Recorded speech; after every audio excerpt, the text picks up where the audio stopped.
Mr. Diaz, I understand you have already discussed the warp drive failure with Ambassador Spock? I have. It is imperative that the Ambassador's shuttle be flight ready. I need you both to ascertain the root cause of the system failures he encountered. I'm surprised, Commander. I thought you would have wanted to work on Ambassador Spock's shuttle yourself. I respect the Ambassador and his many accomplishments, but I do not derive any satisfaction from interacting with his shuttle as if it were somehow transubstantiated through its association with him. Especially when I have the entirety of this starship to concern myself with. The Ambassador asked me to take a look, and I'm ready to crack this thing open. Good. You could learn from Mr. Diaz's focus. I'll take notes. Then I will leave you to it. Make note of any abnormalities in your report. Carry on. It seems like he's warming up to us. Yeah. Even Chovok has to look at that face and know you've earned some real respect. And I have to admit that I owe you one. You were right to make me go first. I don't know what I was thinking. You've pulled me out of trouble how many times? Call it even. Okay. At the very least, maybe I can track down that bottle of Saurian brandy you're still on the hook for. But first, we have work to do.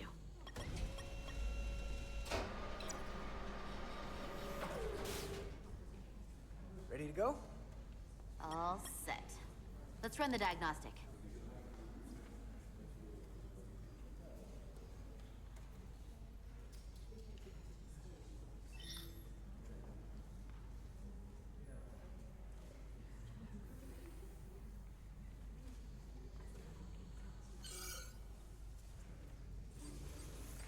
So, I know about your talk with Miranda. You do? She sent me a Priority 1 dispatch right after your conversation. I'm happy for you. Both of you. Thanks. But I'm only going to tell you this once. Don't screw this up.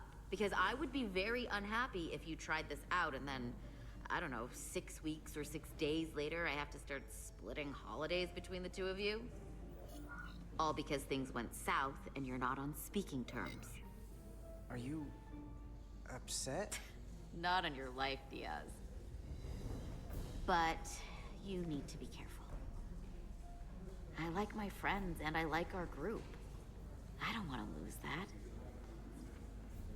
Is that thing done yet? Yeah, it's wrapping up.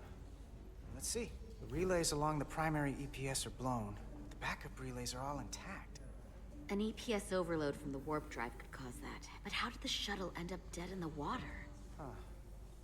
Well, maybe the ship's data recorder can tell us something.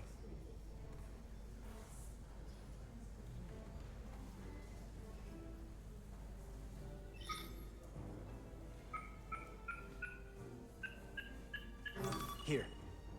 They were only about 8 minutes from their plotted warp point. No faults, just those warnings. What are they?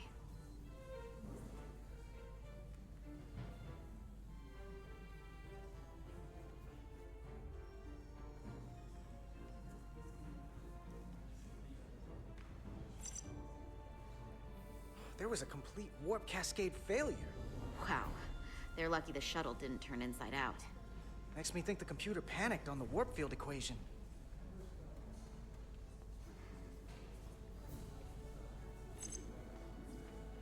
The warp field became inverted suddenly. I've seen this happen when the center warp coil cracks. A cracked warp coil throws a fault code. Still, we should take a look.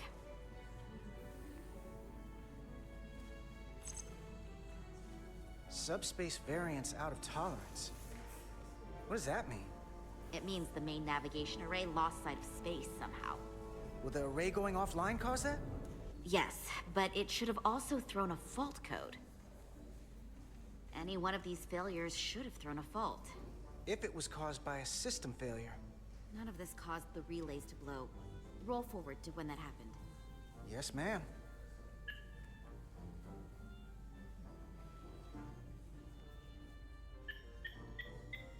So here, they take a moment to get their bearings and they attempt to re-engage the warp drive.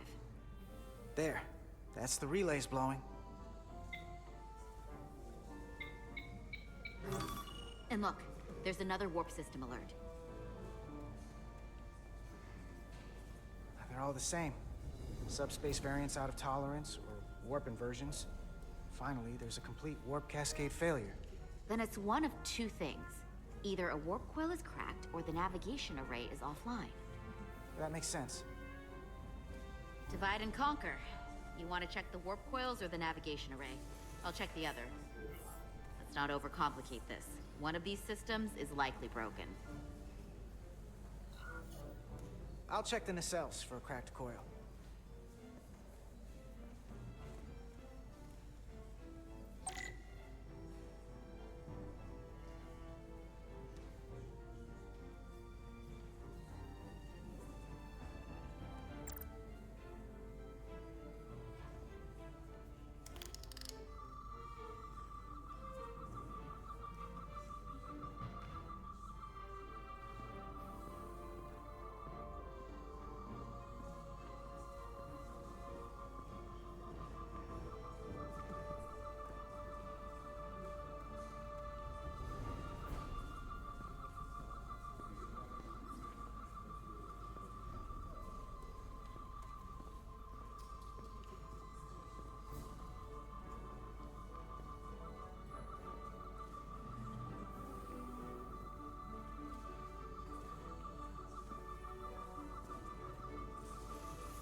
Checked every coil on the port nacelle for imbalances. If any coil in either engine were cracked, I would have detected it. So, it must be the navigation array. Except it's not. Checked and double-checked. Well, the readings don't lie. Here comes the security detail for the way team.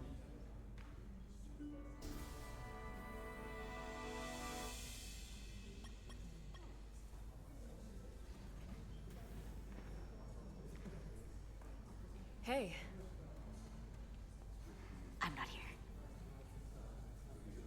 We're escorting the negotiating team to the surface as soon as they come down from the bridge. I don't want to interrupt some important work. I was just hoping to see you before I go. The captain and the others will be here any minute now. Should be an interesting ride down to the surface. Come on, I'm never too busy to make time for you. That's not true. No. But I am glad you came by. No, that's more accurate. I gotta be precise with you, huh? Hey, Maris. Aren't these those button pushers you're always hanging out with? And you're the phaser jockeys we always beat in Parisi squares, right? All aboard for Hotari. That another one of the captain's railroad things? Gotta be. I just usually zone out by the time he gets to the whole, steam engines were the warp drives of their day part. Catch y'all later. You don't want to miss your train. I do have to go.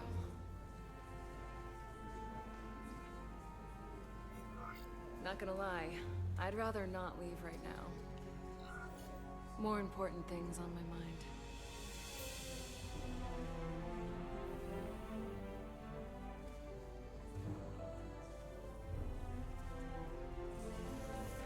That was nice. Yeah, it was.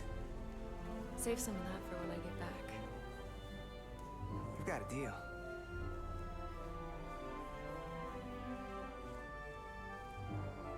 Be seeing you.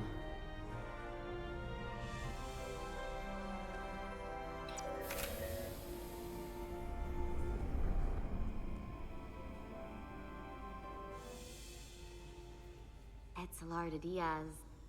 If you could float back down to reality, we still have a ways to go. All right, where were we?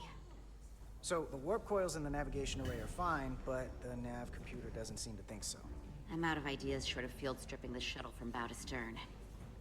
You wanna take this out of the shuttle and throw it on the bench? Oh, real hands-on maintenance. I like it. Okay, the nav computer is patched into the ship. The ship's computer can double-check our work. If the shuttle's nav computer is putting out false data, we'll know it. Let's run through the shuttle's logs again. Running now.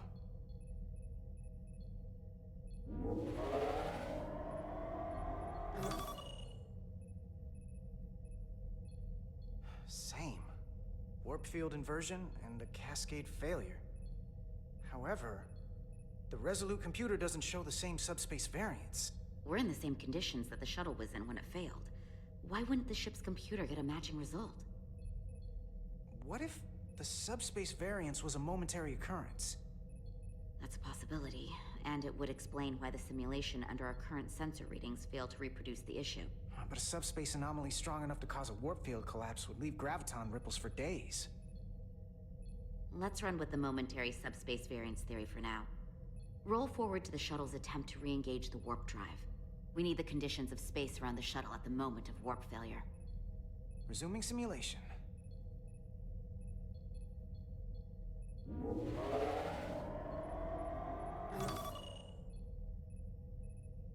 Error in warp field calculation.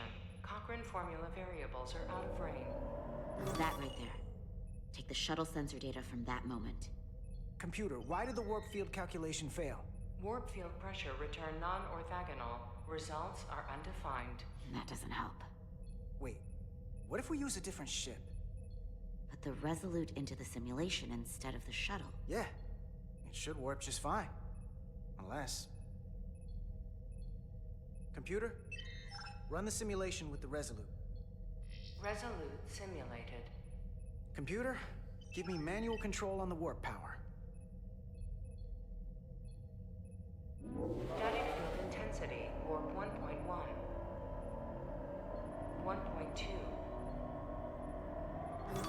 3. Warp pressure is destabilizing. Error in warp field calculation. The warp drive has experienced a system-wide cascade failure. Warp field collapsed. Subspace variance is out of tolerance. Cochrane formula results are undefined. Bingo. What-o? The same moment when the shuttle failed to warp, so did the ship. Whatever happened to the shuttle just happened to us. The Resolute will not sustain warp. We can't leave Hotari space.